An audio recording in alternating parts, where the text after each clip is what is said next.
ॐ पूर्णमदः पूर्णमिदं पूर्णात् पूर्णमुदच्यते पूर्णस्य पूर्णमादाय पूर्णमेवावशिष्यते. So welcome to everyone once again on our Saturday morning session. And today we are starting a new topic. The topic is very interesting and very useful. How to be happy in life. Now, happy does not mean here the English word happy. I would call it how to be anandit, how to have sort of lasting happiness. It's not pleasant, unpleasant, it's not happiness, unhappiness. I actually mean is what you call lasting happiness or anand, how to be anandit in life.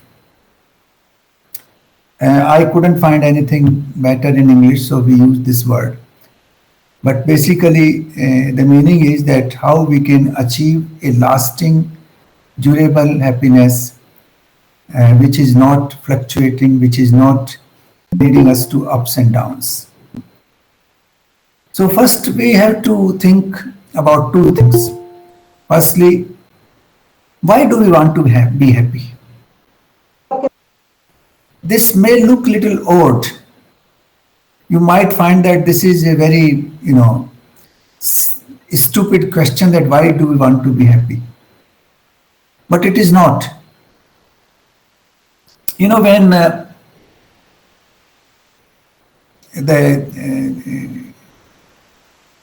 the force of gravity was discovered, Newton said, why this apple fell down from the tree? Why didn't it go up? That question looked very stupid, कि नीचे ही आएगी, ऊपर कैसे जाएगी? But then ultimately it led to the discovery of what we call today gravitational force. So similarly, why do we want to be happy? This is a natural question. Nobody wants to have distress in life.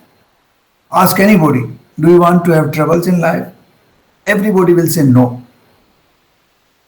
This is because we have what we call an inherent, inbuilt quality in ourselves, which is called happiness.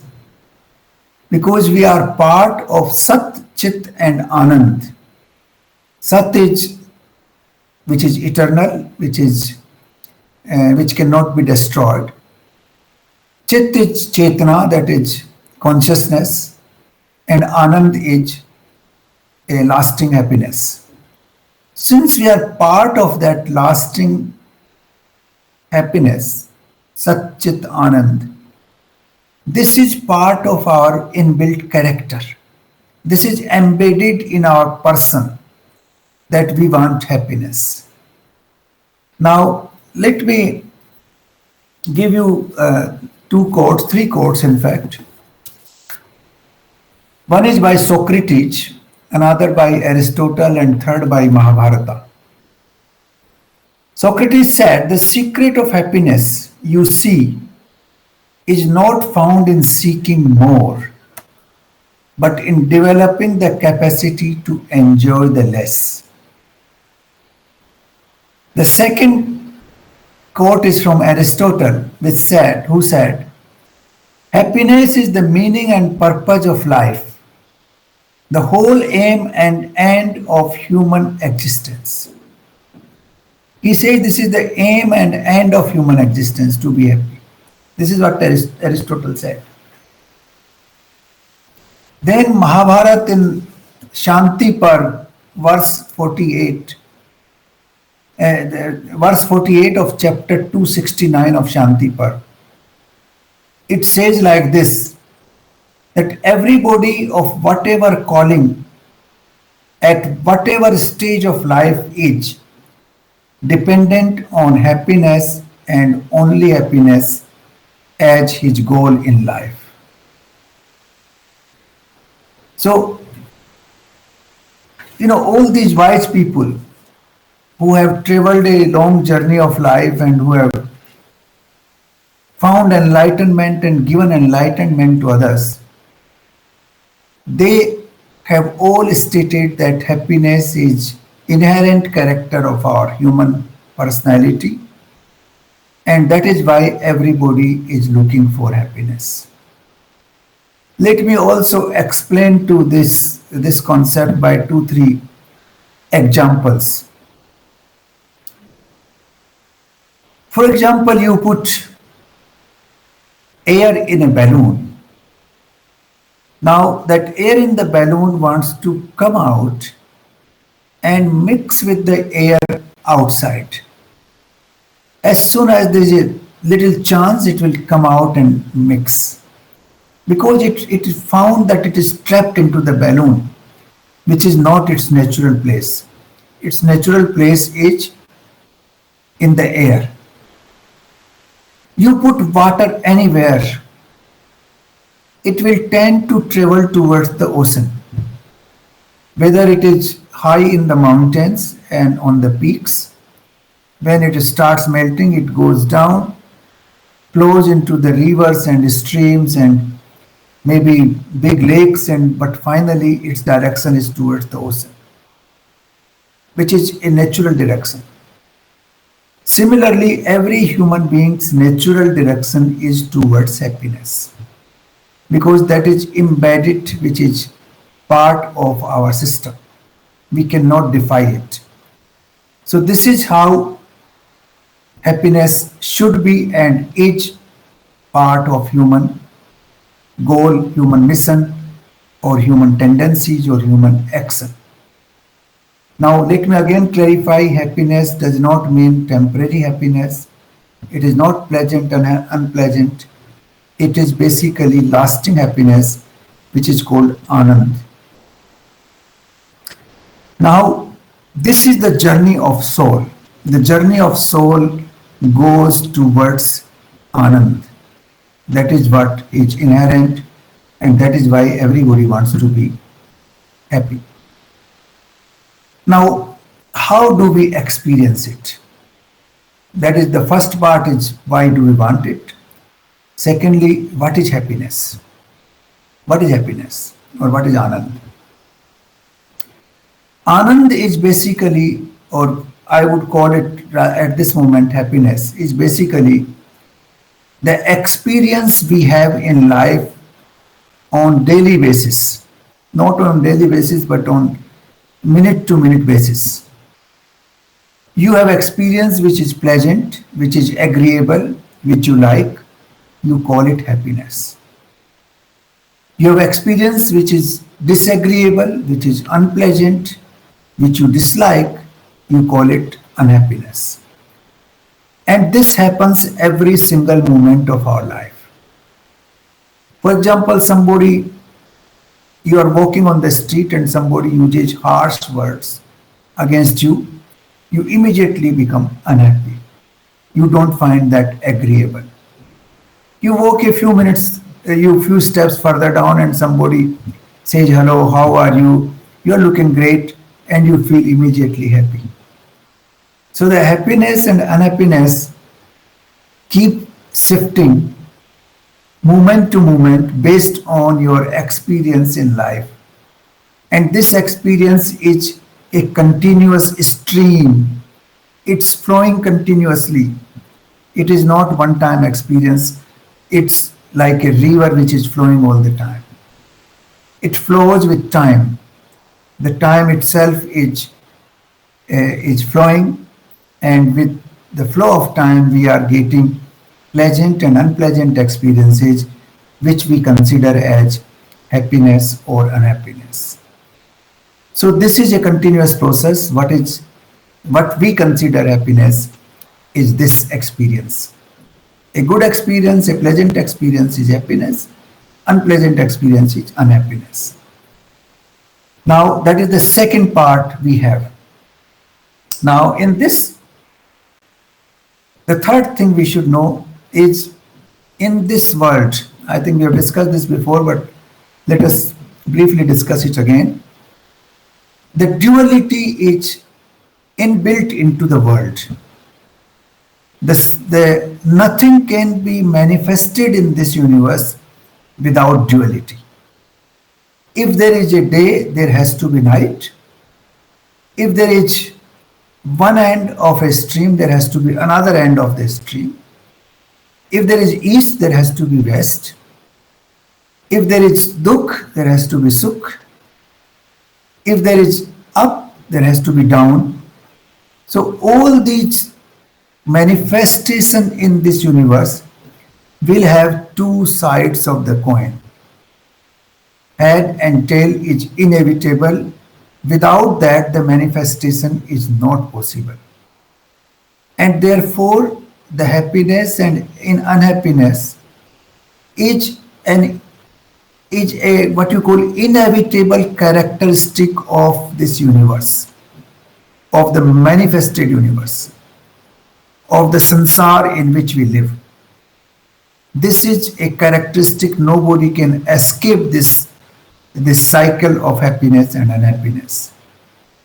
Here I am not using the happiness and unhappiness in terms of Anand. I am using in the usual terms. So this happiness and unhappiness is inbuilt into the system which have been put in place to run this world. So this is a reality we have to accept. So three things. Why do we want to be happy? Because it is our inherent characteristics arising from Sat Chit Anand. What is happiness and unhappiness? It is the experience we have day in and day out, every moment of our life, pleasant, unpleasant. Pleasant experience, we call it happiness. Unpleasant, we call it unhappiness. Thirdly, why do we have it? We have it because this is an inherent characteristic of this world in which we are living. This world cannot exist without the two sides of the coin, and therefore these, dukh and sukh, these are inbuilt into this concept of this universe, of this manifested world. So these three things are very clear here. Now let us move to the fourth thing, which is very, very important. We must understand that. That is our own constitution, human constitution. Because everything impacts on it. The external forces impact on the human constitution. And then the reaction happens, then the experience comes. Experience does not come on its own. It comes because of the external forces influencing your constitution in some way or the other. So what is that constitution on which these external forces work or influence? This is very important to understand. In fact, in chapter 13 of Bhagavad Gita, it has been called Kshetra, which is a very good word. I like it because Kshetra means the field where you do your agriculture. Now, in that Kshetra, what are the things which are in the Kshetra? What are the things in this? Or we can call it Puri, because we understood the word Purus earlier. Because the body is a Puri, it's a city, and the person who is controlling is called Purus. So this Puri has many, many facets which we should know briefly. Though we have discussed them in detail in some of our previous talks, but briefly we need to recount those things. Now, what is this constitution? This constitution basically has 5 layers. The first layer is the body, which is gross body. We can see our hands, our legs, our chest, and different organs which are embedded inside the body. That's the gross body. Then this gross body, of course, it's a miraculous body because it has systems which are unbelievable. It's like a city, as I said. So this gross body has systems which has like circulatory system. One of the most magnificent circulatory system is in the gross body. It has a system flow of energy. The greatest system of flow of energy is inside in this city.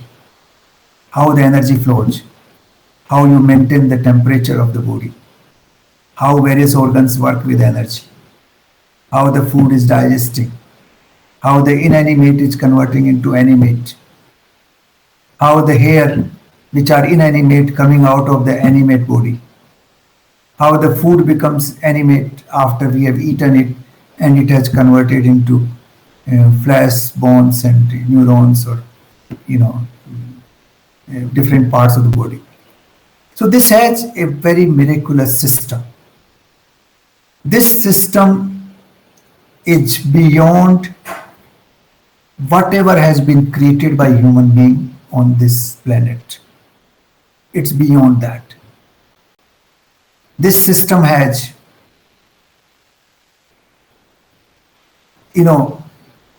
everything works automatically, total automation inside. We do nothing to make it work. It works on its own. It makes you feel hungry when it needs something. It makes you feel thirsty when it needs water. It makes you feel sleepy when it needs rest. You do nothing, it just works. But the idea is not to explain that system today. The idea is basically to tell you that we have one of the very important layers, which is our body, which forms part of our human constitution. And this body is like a large city. It has all the magnificent systems, including the best drainage system, which means we take out all the waste automatically without any effort at all. It happens on its own. I cannot imagine any system which have been made by human being is comparable to this system. So this is the first part. The second part is the senses. The senses of perception particularly, they bring input from the external world. They enable you to perceive this world. For example, you go to a cinema hall, you watch a film, you listen to the dialogues, and that is an input which senses bring to your body or mind, both, the body and mind both. So these senses help you in bringing the input. If somebody is talking, to somebody else, and your ears are enabling you to listen to that conversation and draw your own conclusions. Somebody is telling you certain things, your ears enable you to listen to that. Somebody puts food in front of you, you taste the food, your senses enable you to sense and smell the food and then taste it and then feel how it is. Somebody is wearing clothes, you can judge what kind of clothes he or she is wearing and you get that input.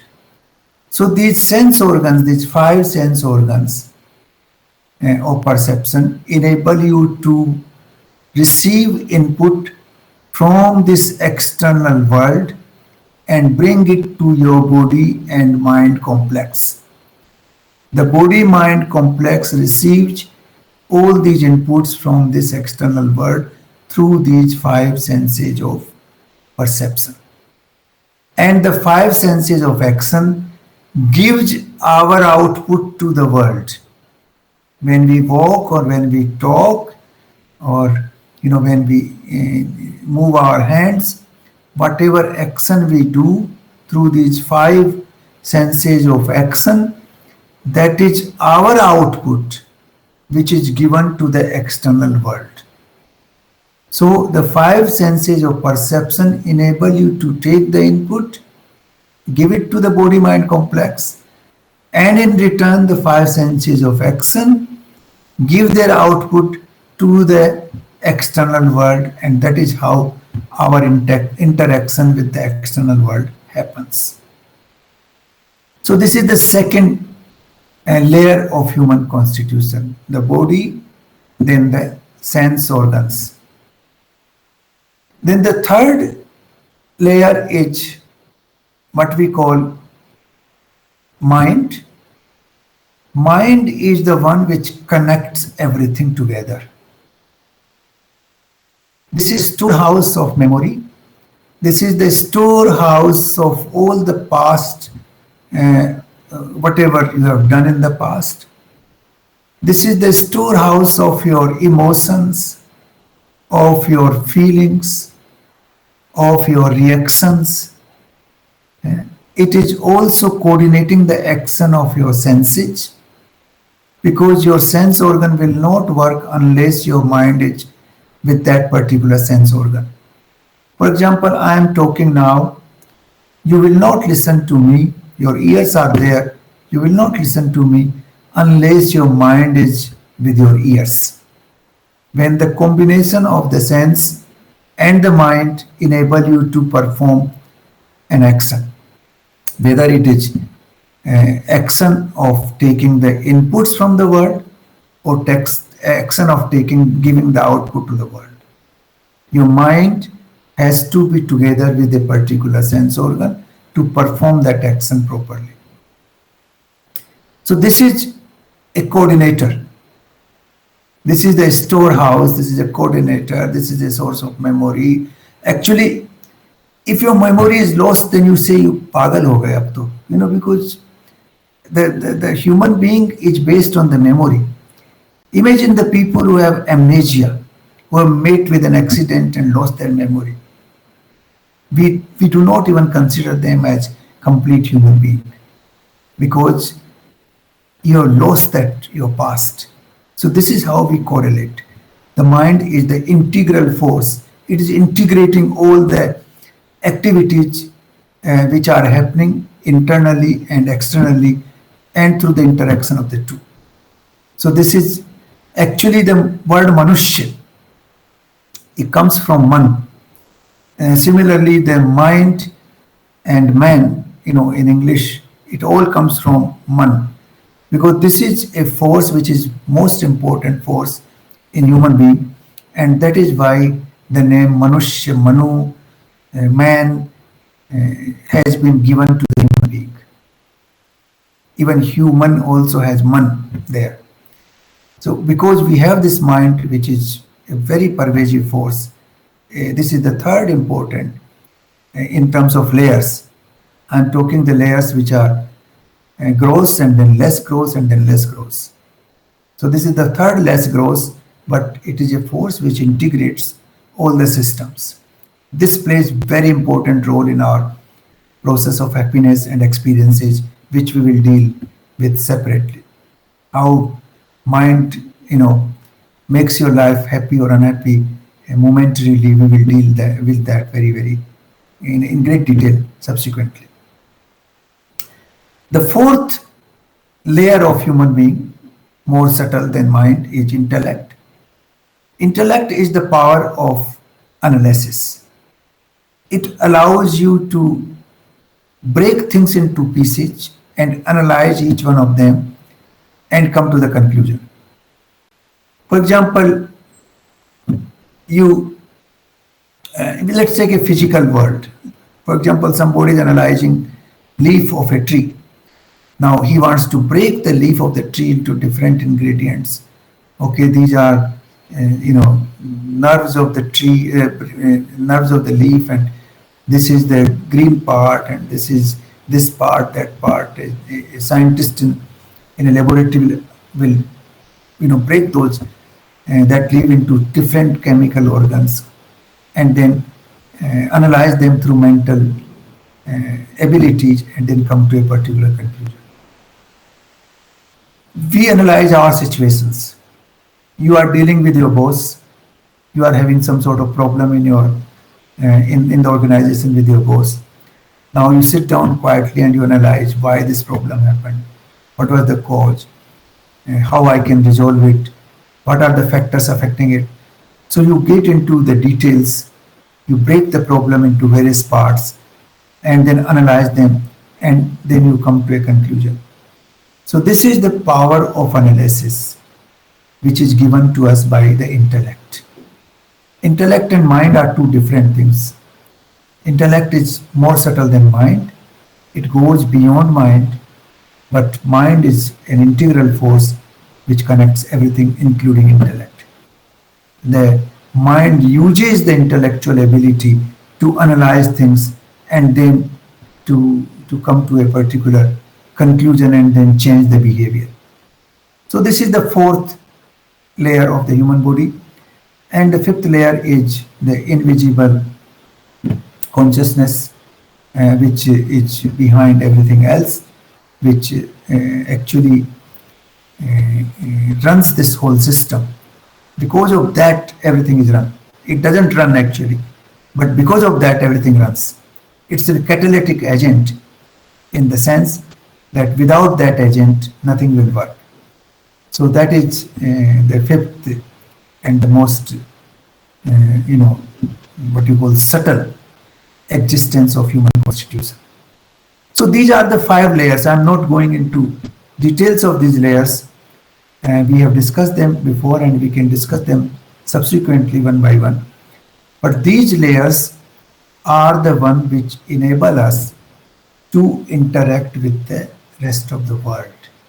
How we interact with the rest of the world is decided by these layers, and how they will control us, how we can control them, is a question which we will go into detail slowly as we move forward on this topic.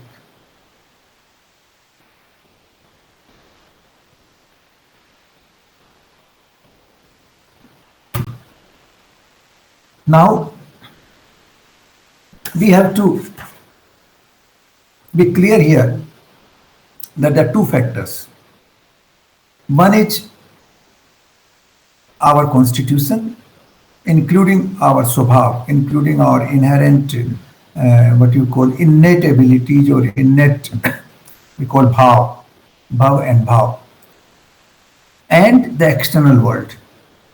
The interaction of the 2 decides our happiness and unhappiness. I think you would agree on that. That is our daily experience. This is how we conduct ourselves, that this interaction of the 2 is the most important part which decides whether our life is happy, our life is unhappy, our life is in trouble, our life is fine, whatever conclusions we draw. So this interaction is extremely important. Now we will go into this interaction itself, because that interaction we have to break it into many parts and go one by one. So we will take 1 or 2 parts today, how the external forces keep impacting on us and how we keep responding to those forces all the time, and how we experience that reaction in terms of happiness and unhappiness. Now, first force. Let us take the first force. First force is our internal force on which everything impacts. If you have kitchen, for example, you have slush all around, dirty slush, and you put clean water into that slush, what will happen? It will become kitchen. It will become part of that kitchen. So if we have lot of garbage inside our own system, whatever external input comes into this system will also turn into garbage. If we have a dustbin which is smelling bad smell inside, naturally whatever input is coming from outside will go into that dustbin and convert into that bad smell. That is what happens. I think this is a practical example. You have a dustbin in the kitchen. It is smelling bad. You put very nice, fresh fruit inside it.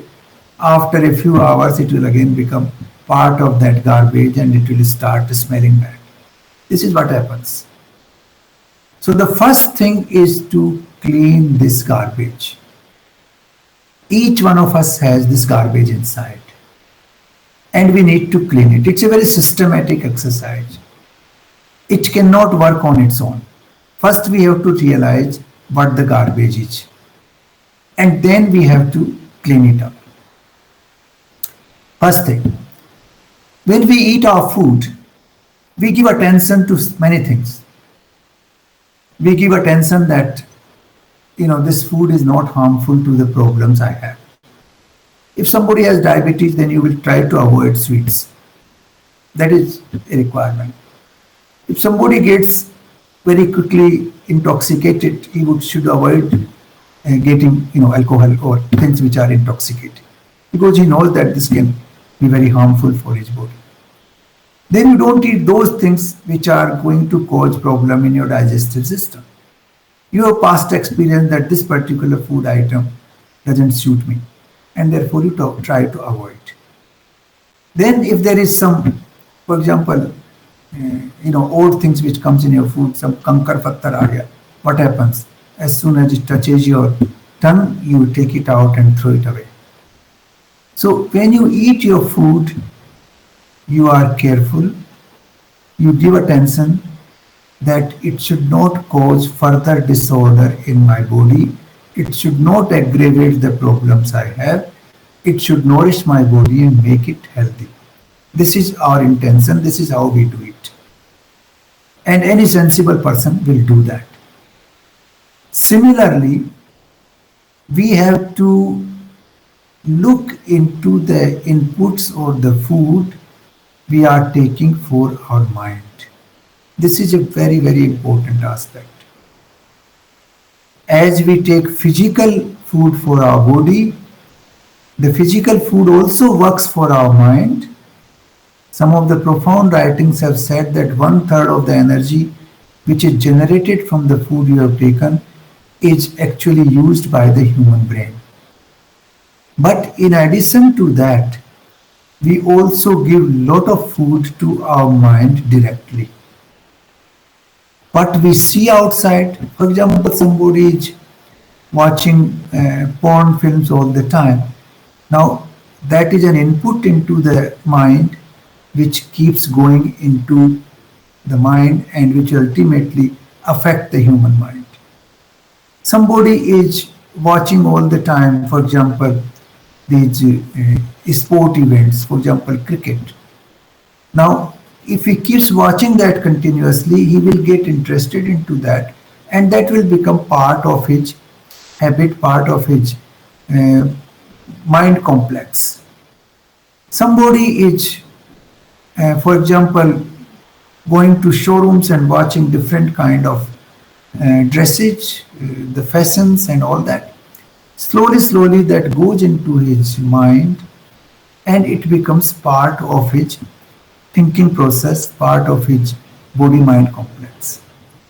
So whatever food you take through your sense organs, I'm not talking about the physical food now, I'm talking about the food we take through our five senses of perception, through our eyes, through our ears, through our nostrils, through our taste, through our hands touch.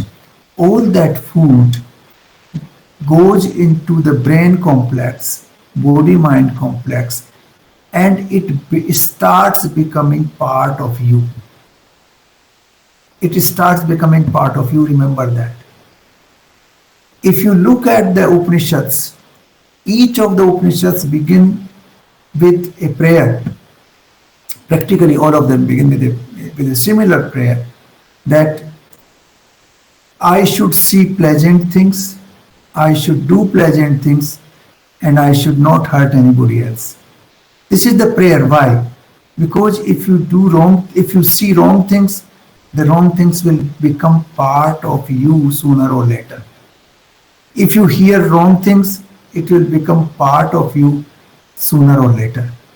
So whatever you hear, whatever you see, whatever you smell, whatever you taste, slowly it becomes part of body-mind complex of the individual. And therefore the input we are taking inside our body-mind complex, we have to guard those inputs. We have to be careful what we are taking inside. Now this is an exercise which has to begin early in the age.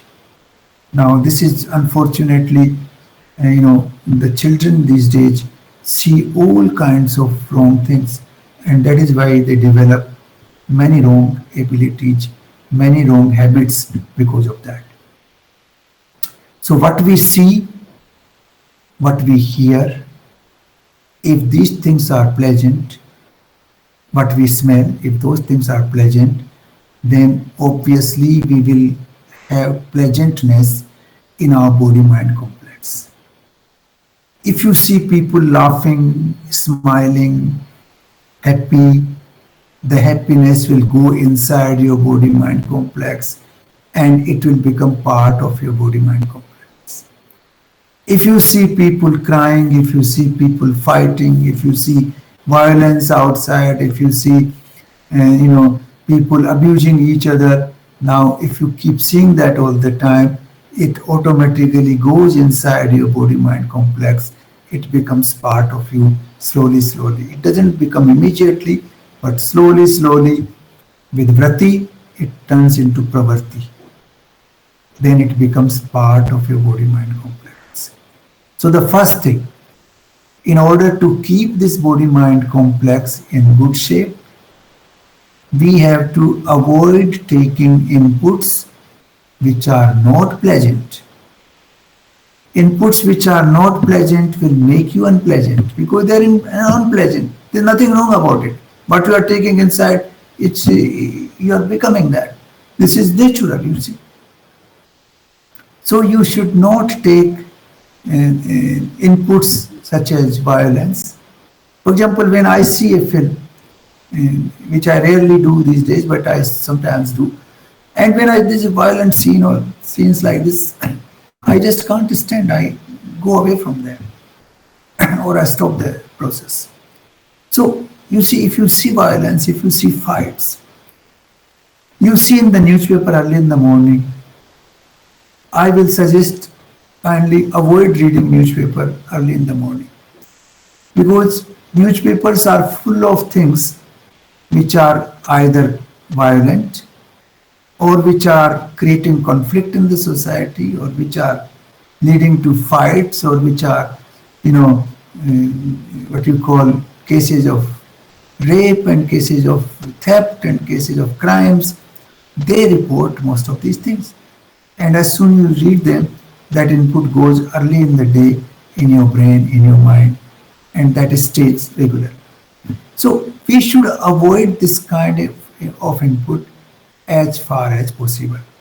Because if we take this input, naturally our body-mind complex will also turn into that direction slowly, slowly, slowly. So this is the first thing we have to decide what we take in our body-mind complex. Both the food, more importantly, the inputs for our mind. What we see, what we hear, what is our company. That is why people in the wise people have always told us that keep good company. If you don't keep good company, obviously that impact of the bad company, impact of the criminals, impact of the people who are doing wrong things will capture your mind and brain slowly and slowly, and it will become part of your body-mind complex. So we will inherit that violence, we will inherit that crime inside it. It's not, it is coming in a subtle way. We don't feel that it is coming, but it comes. It's vrati and pravarti. The vrati starts, repeated vrati starts becoming pravarti. So I think this is the first lesson we should take to keep our body-mind complex clean and in a happy state. So what we call them, actually there are words which have been very profoundly scientific. We call them vasna. Now there is a Sanskrit word vasna. Vasna means, vas means कोई चीज जो आपके साथ रहती है. निवास means the place where you live. वास means जो आपके साथ है, आप जिसके साथ जुड़े हुए हैं, दैट इज वास है। तो वासनाएं मीन्स जो चीजें हमारे साथ जुड़ जाती हैं, वो वासनाएं होती हैं। ये वासनाएं क्यों बनती हैं? क्योंकि हम धीरे धीरे उन चीजों के अंदर अपने आप को आगे बढ़ाते रहते हैं, एक कदम, दूसरा कदम, तीसरा कदम, और वो धीरे धीरे हमारे ऊपर हावी होती चली जाती हैं और वो वासना के रूप में हमारे शरीर में फिर निवास करने लग जाती है। So this is a very important element to avoid what you call vasanae. To reduce vasanae, we have to reduce the input of these things in our kshetra and kshetragya both, but first in the kshetra. This is when a farmer is putting the new seeds in the farm. For example, new crop, they want to grow a crop now. What they do? First they clean up the farm. The kshetra को क्या करते हैं? They take out all the weeds. They plow. They leave the soil open so that it can absorb enough sun heat and enough fertilization takes place inside the soil, and then they put the seed. So they first do the cleaning process. So today we are talking about the first major step of cleaning process of this body mind complex, जिससे कि वासनाएं हमारे यहाँ ज्यादा नहीं हो, बढ़े नहीं, घटे, कम हो.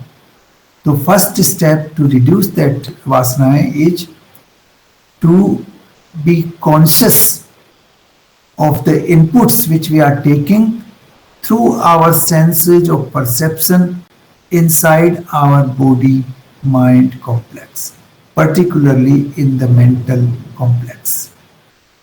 That is the first step we have to take towards happiness in life.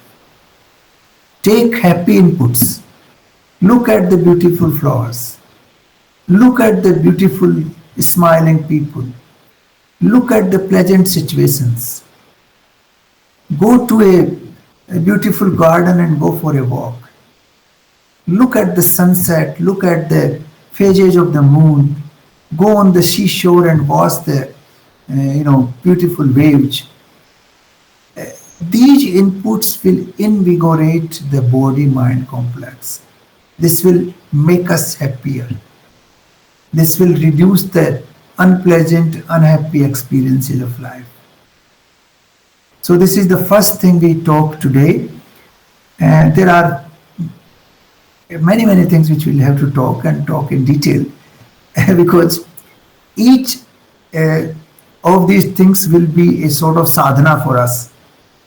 So let us try first sadhana today for the next week, that let us try avoiding inputs which are actually harmful for our body-mind complex, which are unpleasant, which are, killing our natural, what you call instinct of happiness, or which are, muting that natural instinct. Natural instinct is to be happy. So let that natural instinct come out. Let's not suppress it through the artificial inputs which we are taking from the world outside. So first thing is to avoid these inputs. अच्छा देखना, अच्छा सुनना, अच्छा पढ़ना. If you read good literature, you will get good inputs. If you read bad literature, you will get bad impressions in your mind. So the first sadhana in this direction is to regulate the inputs we are taking inside our system, inside our complex, inside the city, from the outside world through our sense organs. I think I'm clear on that. I would stop here, but this is the first sadhana we have to do, and there are many steps. We will discuss 2 or 3 every session. And then we'll come to the conclusion finally that there's a list of say 10, 12 important sadhanas which we have to do to achieve that lasting happiness in our life, which we all want to do. But unfortunately, through ignorance and sometimes through carelessness, we end up in a different direction. So I'll stop here. Thank you very much. And if there's any question, please raise those questions. As I told you, we have many these steps which we will discuss one by one. But today is the first step which we have discussed, how to reduce the wrong inputs in our body-mind complex and how to be careful. When we are careful while eating food, we have to be careful what is going in our mind. Okay, thank you.